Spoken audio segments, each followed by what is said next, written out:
E se eu dissesse que uma das tradições mais antigas da igreja, a famosa regra dos 10%, talvez nunca tenha sido feita para você? E se ela estiver, na verdade, atrofiando sua fé? Por séculos, cristãos sinceros têm sido ensinados a entregar exatamente 1/10 de sua renda como dever sagrado. Mas, e se a Bíblia disser algo diferente? E se a cruz de Cristo tiver mudado tudo? Nesta mensagem, quero que você veja 3 coisas que talvez nunca tenha percebido: o que realmente eram os dízimos na antiga Israel, o que Jesus e os apóstolos disseram ou deixaram de dizer sobre eles, e, finalmente, o que Deus procura quando você dá. Não estou aqui para te ensinar a dar menos, estou aqui para te libertar para dar melhor, com propósito, com alegria, com fé. Talvez esta seja a virada que seu coração e sua generosidade precisam. A Bíblia diz, em Levítico 27:30, também todas as dízimas da terra, tanto dos cereais do campo como dos frutos das árvores, são do Senhor. Santas são ao Senhor. Esse é um dos versículos mais citados quando se fala em dízimos. Mas o que poucos sabem ou dizem é que esse dízimo não era uma oferta voluntária. Era uma exigência da lei civil de Israel, uma espécie de imposto nacional para manter o funcionamento da vida religiosa, social e econômica da nação. Na verdade,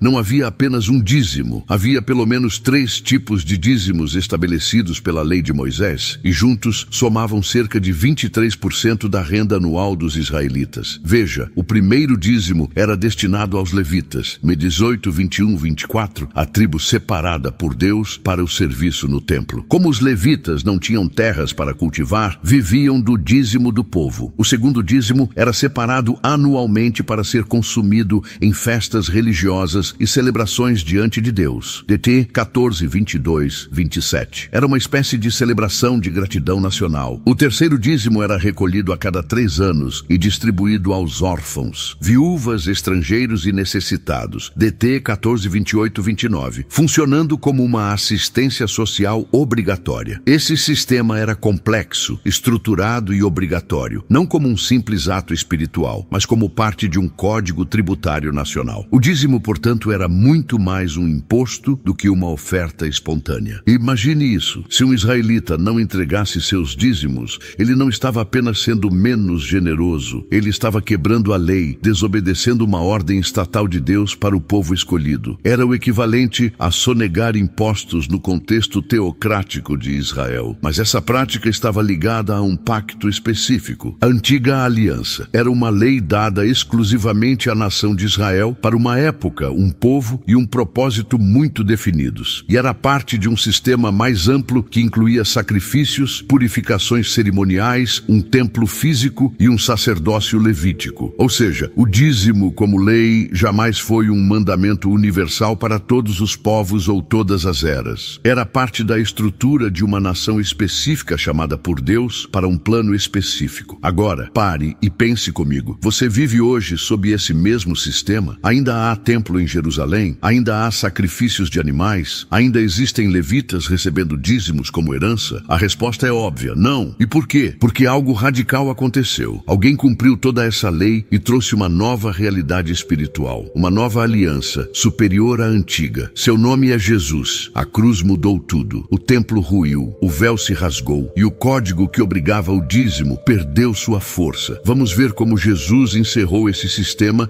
e nos apresentou um novo caminho. Um caminho de liberdade, generosidade e adoração verdadeira. Jesus não veio para remendar o antigo sistema. Ele veio para cumprir a lei e estabelecer algo totalmente novo. Em Mateus 5,17, ele declarou com firmeza: não penseis que vim abolir a lei ou os profetas. Não vim para abolir, mas para cumprir. A palavra cumprir aqui é chave. Jesus não simplesmente ignorou a lei, ele a viveu perfeitamente, em cada detalhe, em cada mandamento, em cada exigência. Ele não quebrou o código, ele encerrou o ciclo. E quando ele morreu na cruz e bradou: está consumado, João 19:30, o código da antiga aliança foi encerrado com sangue, dor e vitória. O véu do templo se rasgou de alto a baixo. A separação entre Deus e os homens foi removida. O sistema levítico, o sacerdócio, o templo físico, os sacrifícios, todos foram declarados obsoletos. A carta aos Hebreus deixa isso ainda mais claro. Mudando mudando-se o sacerdócio, necessariamente se faz também mudança da lei. Hebreus 7:12. Ele é o mediador de uma nova aliança. Hebreus 9:15. Com uma só oferta, aperfeiçoou para sempre os que estão sendo santificados. Hebreus 10:14. Cristo não apenas apagou a lousa, ele reescreveu a história. E com isso, o dízimo como mandamento legal desaparece das páginas do Novo Testamento. Nenhum apóstolo ordenou aos gentios que o praticassem. Nenhum concílio da igreja primitiva o impôs como requisito. Nenhuma epístola trata o dízimo como padrão universal. Em vez disso, encontramos uma nova linguagem. Uma linguagem de liberdade, de generosidade guiada pelo Espírito, de sacrifício voluntário e alegre. A Bíblia diz em 2 Coríntios 9:7, cada um contribua segundo propôs no coração, não com tristeza ou por necessidade, porque Deus ama a quem dá com alegria. Esse versículo aniquila toda tentativa de reintroduzir o dízimo como mandamento cristão. Ele diz, não por necessidade, ou seja, não como imposição externa. Deus não quer o seu dinheiro forçado, Ele quer o seu coração entregue. Aqui está a verdade que precisamos encarar. A cruz não abaixou a barra, a cruz elevou a barra, porque agora Deus não está interessado em uma porcentagem automática. Ele quer tudo. Ele quer o seu coração, sua mente, seus planos, sua agenda, seu bolso, não como obrigação, mas como expressão de amor. Você percebe isso? Antes da cruz, os homens davam o que a lei ordenava. Depois da cruz, damos o que o Espírito inspira. Antes era um número fixo, agora é um ato de fé. Antes era tributo, agora é adoração. Jesus, ao elogiar a viúva que deu 2 moedas, não estava preocupado com o valor, mas com a entrega. Ele via o sacrifício e a fé. E é isso que ele procura em nós hoje. Quando a igreja tenta reviver o dízimo como um mandamento legal, ela está retrocedendo para o sistema que Cristo desmantelou com seu sangue. Está reconstruindo o véu que Deus rasgou. Está tentando viver sob 2 pactos ao mesmo tempo, algo que o próprio Senhor disse que não é possível. Ninguém põe vinho novo em odres velhos. Mateus 9:17. Se sois guiados pelo Espírito, não estais debaixo da lei. Gálatas 5:18. Amado, você não pode viver na graça e na obrigação ao mesmo tempo. Ou você dá com liberdade, ou dá com medo, ou dá com alegria, ou dá com culpa, mas não pode dar pelos 2 motivos ao mesmo tempo. É por isso que Paulo não escreveu, dê 10%. Ele escreveu, dê conforme a sua prosperidade. 1 Coríntios 16:2. É proporcional, é pessoal, é planejado e é entre você e Deus. Agora ouça com atenção. Isso não é um convite à mesquinharia, é um chamado à entrega radical. A cruz não nos chama a dar menos, a cruz nos chama a dar mais. Mais de nós mesmos, mais do nosso tempo, mais do nosso amor, mais da nossa fé, mais da nossa generosidade. Mas não porque alguém nos forçou, porque fomos tocados por algo tão profundo que não conseguimos mais reter. Se você dá apenas porque tem medo de ser amaldiçoado, você ainda não entendeu a cruz. Se você dá apenas porque disseram que é assim que funciona, você ainda não provou da liberdade que o Evangelho oferece. Cristo nos libertou da maldição da lei, Gálatas 3:13. Você não é mais um servo que entrega sua taxa. Você é um filho que entrega seu coração. E se somos filhos, então somos herdeiros. E se somos herdeiros, então damos como quem já recebeu tudo em Cristo. Mas será que isso funcionou na prática? Como os primeiros cristãos viviam essa nova liberdade? Vamos olhar para a igreja primitiva e ver como a generosidade deles se tornou um reflexo do céu na terra. Não por causa de um mandamento, mas por causa de um novo coração. A cruz não apenas cancelou o antigo sistema, ela inaugurou um novo estilo de vida. Um estilo de vida marcado por gratidão, generosidade e fé viva. E a igreja primitiva entendeu isso. Eles não estavam mais presos à letra da lei. Agora eram movidos pelo Espírito. A primeira coisa que notamos nos relatos do livro de Atos é o quanto a generosidade era espontânea, radical e contagiante. Atos 2:44-45 diz: todos os que criam estavam juntos e tinham tudo em comum. Vendiam suas propriedades e bens e os repartiam por todos, segundo a necessidade de cada um. Ninguém estava fazendo cálculos para chegar aos 10%. Ninguém estava perguntando, será que Deus vai me amaldiçoar se eu não der o dízimo? A pergunta deles era outra. O que posso vender para ajudar o meu irmão? Isso não era legalismo. Era amor. Era o Espírito agindo de forma tão poderosa poderosa que os bens deixaram de ser possessões e passaram a ser instrumentos da graça. Essa prática se repetia. Da multidão dos que criam, era o coração e a alma. Ninguém considerava exclusivamente sua nenhuma das coisas que possuía. Tudo, porém, lhes era comum. Atos 4:32. É quase impossível ler essas palavras e não se sentir desafiado. Como explicar esse tipo de generosidade? Eles não tinham regras escritas, não tinham porcentagens impostas, não tinham medo da maldição de Malaquias, tinham o Espírito Santo, tinham a cruz diante dos olhos. E isso era suficiente. Um dos momentos mais emblemáticos dessa nova forma de dar está registrado em Lucas 21:1-4. Viu também Jesus uma pobre viúva lançar ali 2 pequenas moedas e disse: em verdade vos digo que esta viúva pobre deu mais do que todos, porque todos estes deram daquilo que lhes sobrava, mas ela, da sua pobreza, deu tudo o que tinha para o seu sustento. Jesus não elogiou os valores altos, ele elogiou o coração entregue. Ela deu 2 moedinhas e Deus viu um sacrifício eterno. Os ricos deram muito mais em valor, mas Jesus viu o que ninguém mais via: a diferença entre quantidade e entrega. É assim que o reino de Deus avalia nossas ofertas, não pelo montante, mas pela motivação, não pelo valor visível, mas pela profundidade do amor que moveu aquela mão a abrir a carteira. E o apóstolo Paulo reforça esse princípio em suas cartas. Em 1 Coríntios 16:2, ele orienta: no primeiro dia da semana, cada um de vós ponha de parte o que puder ajuntar, conforme a sua prosperidade. Veja que não há porcentagem, não há exigência numérica. A princípio, regularidade no primeiro dia da semana, planejamento, ponha de parte, e proporcionalidade, conforme a sua prosperidade. Essa orientação aparece novamente em 2 Coríntios 8:9. Paulo fala sobre uma coleta especial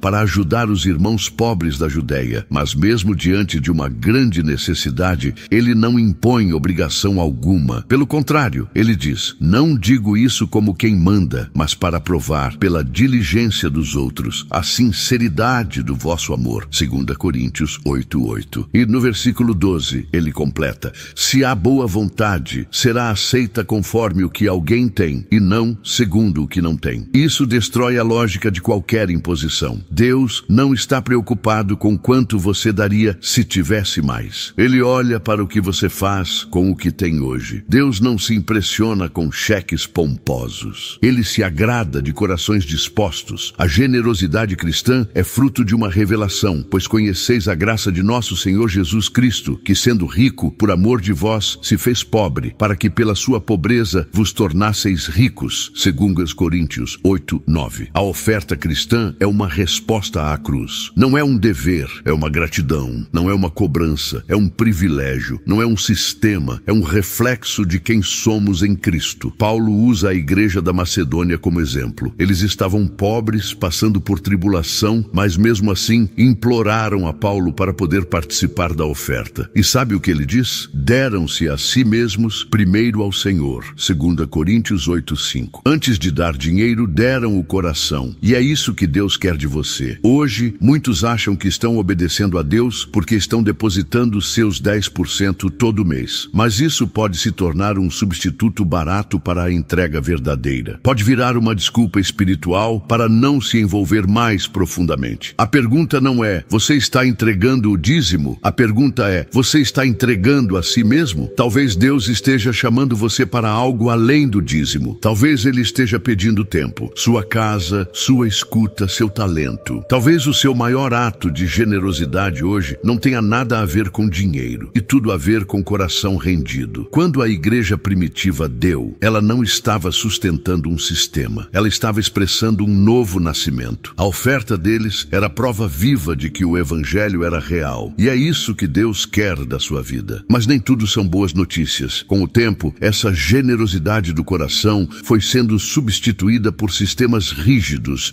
abusos espirituais e até exploração da fé. Vamos expor os abalos e os desvios modernos, e por que é urgente voltar ao modelo simples e poderoso do evangelho. Quando a generosidade do coração é substituída pela imposição da tradição, o evangelho começa a se distorcer. E foi exatamente isso que aconteceu com a doutrina do dízimo nos últimos séculos. O que começou como um princípio do Antigo Testamento e que jamais foi repetido repetido como mandamento na Nova Aliança, passou a ser apresentado como obrigação absoluta nas igrejas modernas. E mais, como se fosse o único padrão de fidelidade financeira diante de Deus. Mas vamos encarar a verdade. Isso não tem base no ensino de Jesus, nem nos apóstolos. E os frutos dessa distorção estão se tornando visíveis e amargos. Em 2022, o mundo evangélico foi abalado quando Creflo Dollar, um dos pregadores mais conhecidos da teologia da prosperidade, pediu publicamente desculpas por décadas, ensinando que os cristãos eram obrigados a dizimar. Ele disse diante de sua congregação: "Eu quero pedir queimar tudo o que eu ensinei sobre o dízimo antes, porque eu estava errado. O Novo Testamento não exige o dízimo." Foi um choque, mas também foi um sinal de que Deus está sacudindo a estrutura. E se até um dos maiores promotores da teologia da obrigação está revendo sua posição, talvez seja a hora de todos nós pararmos e perguntarmos: será que estamos presos a um sistema que Jesus já libertou? A verdade é que há uma enorme lacuna entre o modelo do Novo Testamento e a prática moderna. Nos Estados Unidos, por exemplo, a média de doações dos cristãos gira em torno de 2,5% da renda. Isso mesmo, bem abaixo dos 10% que se prega como regra. Mas, ironicamente, essa média é mais compatível com a realidade do coração livre do que com o medo imposto por sistemas legalistas. Pior do que isso são os abusos que têm se multiplicado em nome do dízimo. Igrejas que mais parecem empresas, pastores que vivem como celebridades, cultos que se transformaram em espetáculos, campanhas financeiras que prometem bênçãos em troca de ofertas generosas, pregadores que declaram: quem não dá o dízimo está roubando a Deus e atrai maldição sobre sua vida. Essa frase, retirada de Malaquias 3, é usada fora de contexto, com frequência e poder manipulador. Mas a verdade é que Malaquias está falando com Israel, sob a lei, num tempo em que os dízimos sustentavam o templo e os levitas. Usar esse texto para coagir cristãos da nova aliança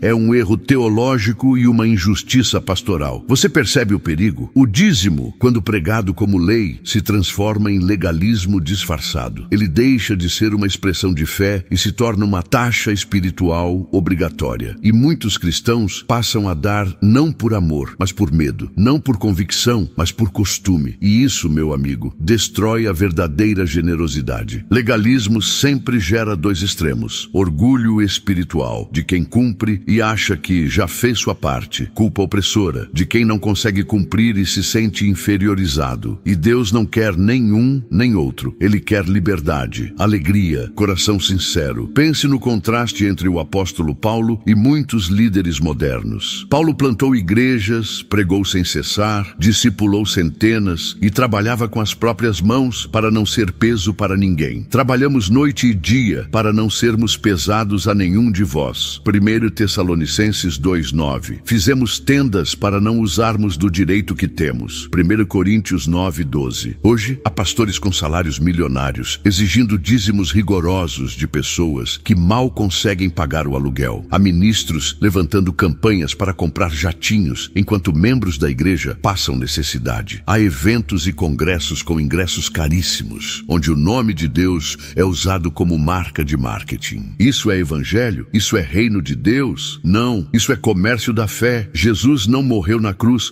para que construíssemos palácios com seu nome. Ele morreu para nos tornar servos, para nos ensinar a dar, não para acumular, para nos libertar da ganância, não para institucionalizá-la. A Bíblia diz que nos últimos dias muitos fariam do evangelho um negócio. Por avareza farão de vós negócio, com palavras fingidas, segundo Pedro 2:3. E Jesus foi claro: não podeis servir a Deus e ao dinheiro. Mateus 6:24. Amado, preste atenção. A igreja de Cristo não é lugar de show, é lugar de comunhão. Não é uma máquina de arrecadação, é um corpo vivo, movido por amor. E se o dízimo virou um fardo sobre os ombros do povo, ao invés de um ato voluntário de fé, então algo precisa mudar. Agora, entenda, isso não é uma apologia à mesquinharia. Não estamos dizendo que você não deve contribuir com sua igreja. Muito pelo contrário. Você deve contribuir, deve sustentar sua igreja local, deve apoiar os missionários, deve socorrer os pobres, deve ser generoso. Mas a pergunta é: qual o fundamento da sua generosidade? É a cruz ou é o medo? É o espírito ou é o sistema? É a liberdade ou a culpa? Agora vamos descer ainda mais fundo e olhar para onde está indo o dinheiro das ofertas nas igrejas atuais. Vamos contrastar os gastos milionários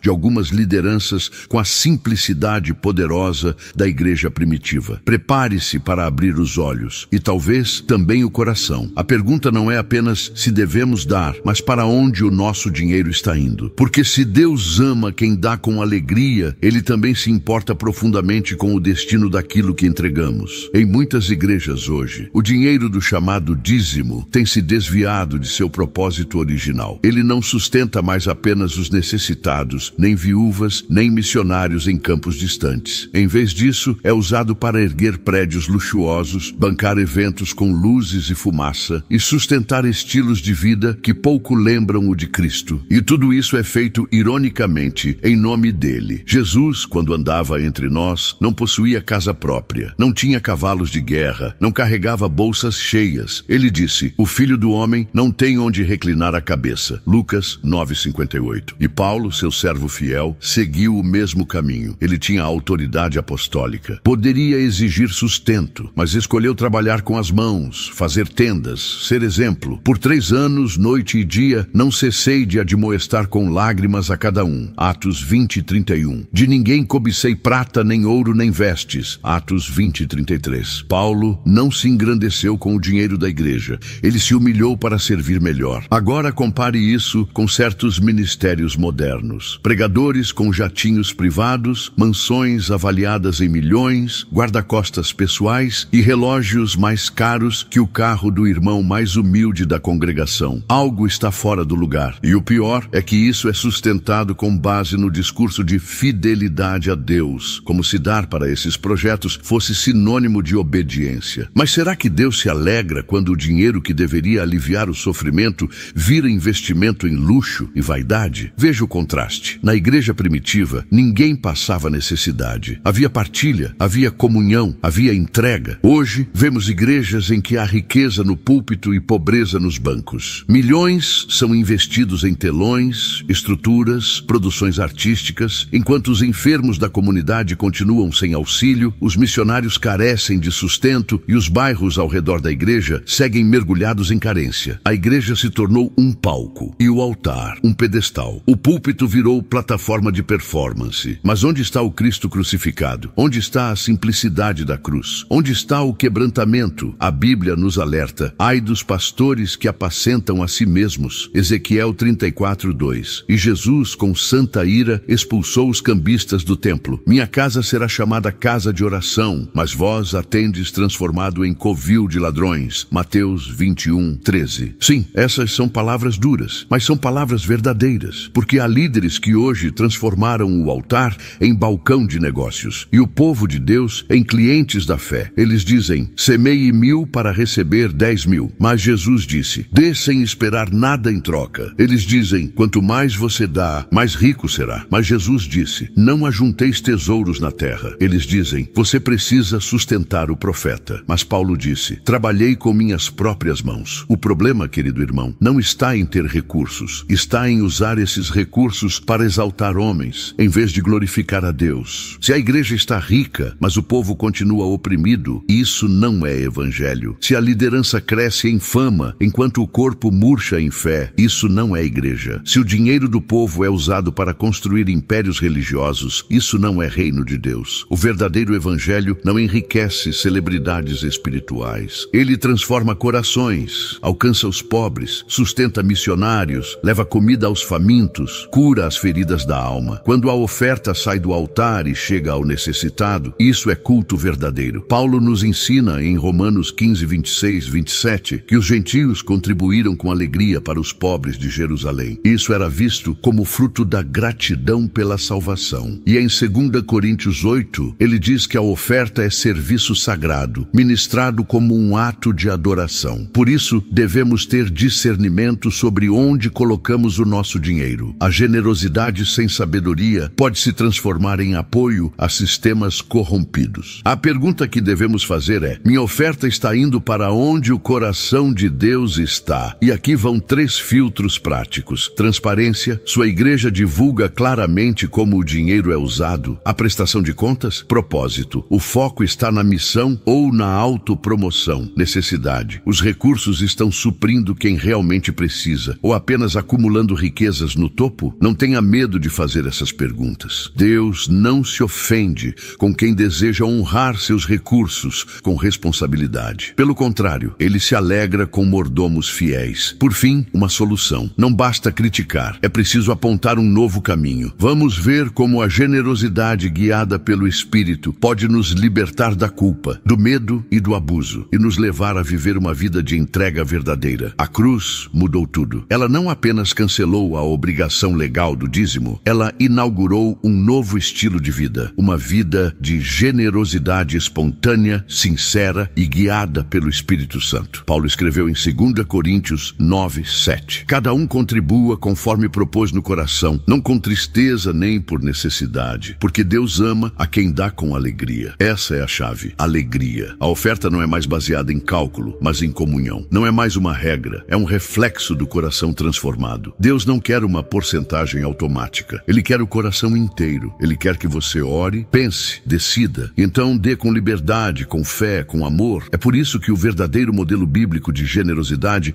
envolve 3 princípios. Gratidão, não damos para sermos abençoados, damos porque já fomos. Necessidade. Nosso alvo não é o luxo, mas o socorro, a missão, o reino, impacto eterno. Nossas ofertas devem ecoar no céu, não apenas impressionar na terra. Você pode começar com um passo simples. Separe um tempo para orar. Pergunte ao Senhor: o que o Senhor quer que eu faça com os recursos que me confiou? Planeje, seja intencional. Não dê por impulso emocional, nem por medo. Dê como alguém que conhece o Pai e confia nele. Além disso, exija transparência. Se a igreja ou ministério que você apoia não abre suas finanças, não mostra onde o dinheiro está sendo investido, isso é um sinal de alerta. A Bíblia nos chama a viver na luz. Isso inclui a vida financeira do povo de Deus. E não concentre toda a sua generosidade em apenas um lugar. Diversifique, abençoe sua igreja local, invista em missões, ajude os pobres da sua cidade, doe para crises globais,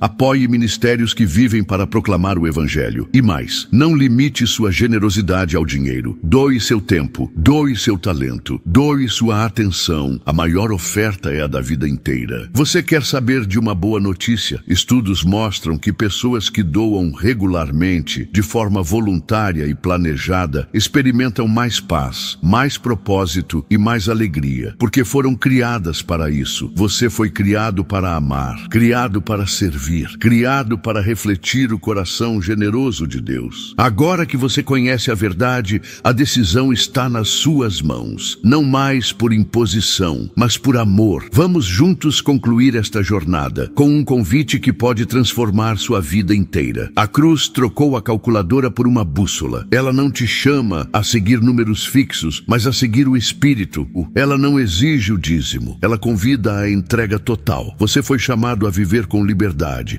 a dar com alegria, a servir com paixão, não mais por medo, não mais por tradição, mas porque o amor de Cristo te constrange. E agora a decisão é sua. Você pode continuar vivendo pela obrigação ou pode escolher a generosidade guiada pela graça. Você pode dar o que sobra ou pode entregar o que arde no coração. Nesta semana, escolha um ato de generosidade, não por pressão, mas por amor. Ore, decida e pratique. Depois, compartilhe com alguém. Inspire outros. Viva como quem foi liberto. Se essa mensagem libertou você, compartilhe com quem ainda está preso. E lembre-se, o Senhor não quer apenas o seu dízimo, Ele quer o seu coração inteiro. Você está pronto para viver assim?